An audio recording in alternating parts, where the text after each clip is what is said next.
Shalom saudara, salam jumpa kembali dalam kasih Kristus. Biasanya, alasan penolakan terhadap video tanggapan saya untuk para pendeta atau pengkhotbah yang telah mengajarkan ajaran yang salah adalah demikian. Yang pertama, harus tegur empat mata. Komen seperti ini memang paling banyak saya temukan. Mereka menganggap bahwa menegur empat mata itu lebih beretika. Bahkan hal ini juga disarankan oleh kitab suci. Lalu mereka menyertakan ayat tegur empat mata. Padahal mereka telah salah memahami konteks ayat itu. Konteks ayat tegur empat mata itu untuk masalah pribadi. Dan karenanya ayat itu tidak tepat jika diterapkan pada kasus video-video tanggapan saya untuk mereka yang telah mengajarkan ajaran salah atau sesat. Untuk lebih jelasnya tentang konteks ayat itu, silakan tonton video dengan judul ini.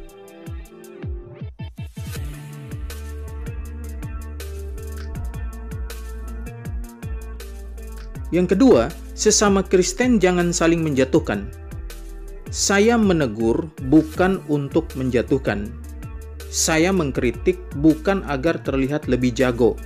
Demikian juga, saya meluruskan bukan karena sombong. Semua yang saya lakukan semata-mata agar pengajar-pengajar Kristen mengajarkan ajaran murni yang bersumber dari kitab suci yang ditafsirkan dengan benar. Jadi, saya tidak sedang menjatuhkan mereka, para pengajar ini, tapi justru menyadarkan mereka agar mereka tidak menjatuhkan jemaat Tuhan dengan ajaran salah mereka. Yah, ini sedikit dari berbagai jenis komentar dalam channel ini yang tidak setuju dengan konten saya. Sekarang saudara-saudara, apakah cara yang saya gunakan ini tidak mencerminkan karakter Kristus yang penuh kasih seperti kata salah satu komentar? Bagaimana sebenarnya sikap Yesus dalam menghadapi ajaran sesat? Video kali ini akan membahas tuntas. Simak terus. Poin yang pertama, sikap Yesus. Saudara-saudara, sekarang mari kita perhatikan bagaimana sikap Yesus terhadap pengajar sesat. Perhatikan ayat-ayat berikut ini. Yang pertama, Markus 9 ayat 42. Barang siapa menyesatkan salah satu dari anak-anak kecil yang percaya ini, lebih baik baginya jika sebuah batu kilangan diikatkan pada lehernya, lalu ia dibuang ke dalam laut. Apa yang terjadi jika batu kilangan diikatkan kepada leher seseorang, lalu orang tersebut dibuang ke laut? Orang itu pasti tenggelam. Mengapa? Karena batu ini sangat berat. Perhatikan gambar berikut ini.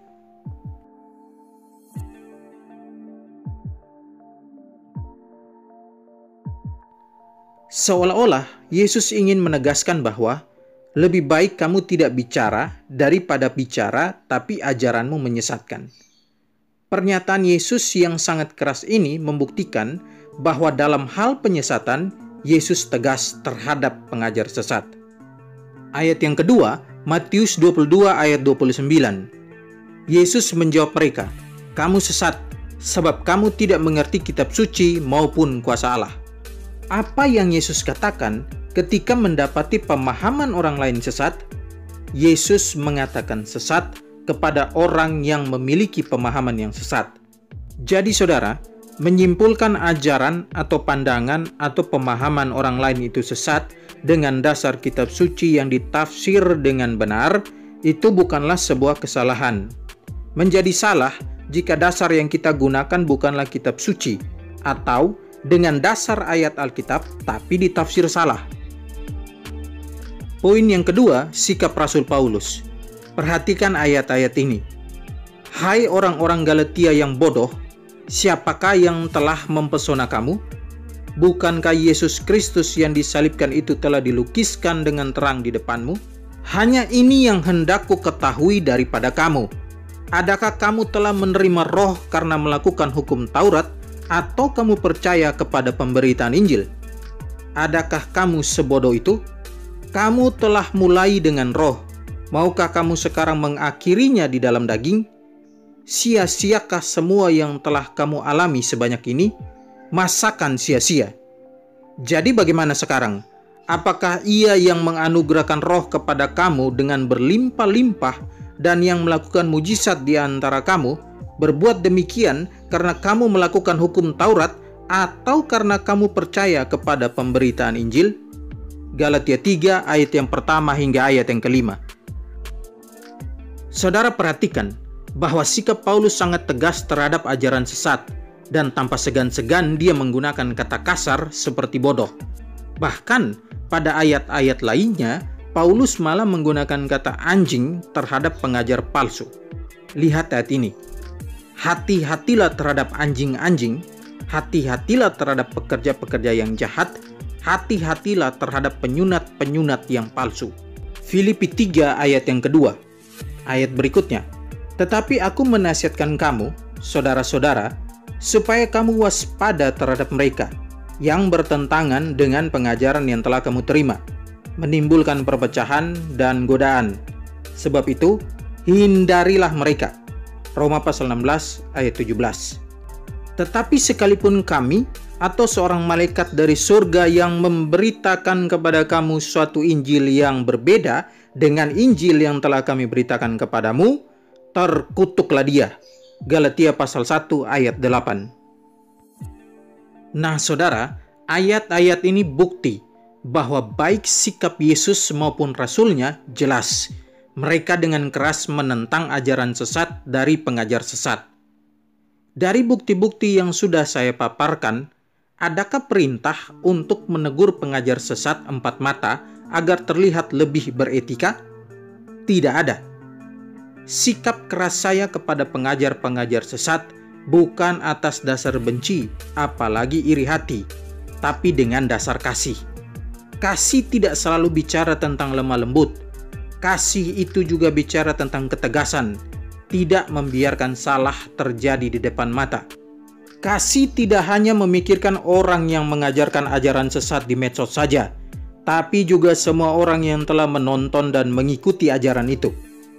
Tegur empat mata kepada orang yang telah salah mengajarkan ajaran sesat di medsos adalah bukti mementingkan diri sendiri dan bukan kasih. Tegur yang salah di medsos itu justru bukti kasih kepada pengajar yang salah karena ajarannya sesat agar bertobat, sekaligus bukti kasih kepada jemaat Tuhan agar mereka tidak tersesat. Saudara-saudara, yang perlu saudara ketahui bahwa seorang yang mengajarkan ajaran sesat penyebabnya ada dua. Yang pertama, memang ingin menyesatkan orang lain. Mereka tahu ajaran yang benar, tapi mereka memang penyesat. Dan karenanya mereka terus mengajarkan ajaran sesat mereka. Mereka inilah yang disebut oleh Yesus dan Rasulnya sebagai nabi palsu, pengajar palsu, penyesat. Yang kedua, tidak paham ajaran yang benar. Mereka ini mengajarkan ajaran sesat karena memang mereka belum belajar ajaran yang benar sama sekali, atau belum paham ajaran yang benar seperti apa. Untuk golongan ini menurut saya, mereka bukan nabi palsu. Mereka hanyalah orang yang punya semangat yang tinggi untuk pelayanan, hanya saja minim pengetahuan tentang ajaran yang benar. Saudara-saudara, ajaran 3 jalan menuju surga adalah ajaran sesat, dan karenanya wajib ditolak. Ibu Heni yang telah menyebarkan ajaran ini jelas salah. Tapi saudara, apakah karena Ibu Heni telah menyebarkan ajaran ini, maka ini artinya Ibu Heni adalah nabi palsu? Menurut saya, tidak.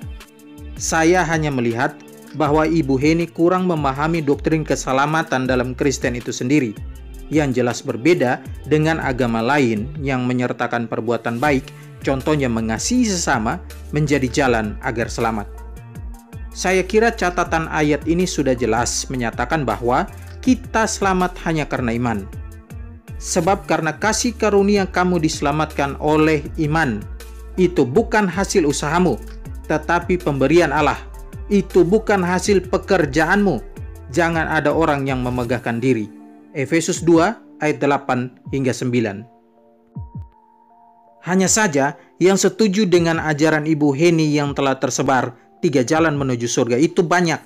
Dan saudara akan mudah menemui itu dalam komentar-komentar di channel ini. Karena itu perlu klarifikasi dari Ibu Heni. Kecuali Ibu Heni memang menganggap 3 jalan menuju surga adalah ajaran yang benar. Sekian penjelasan saya, semoga mencerahkan saudara semua. God bless you all.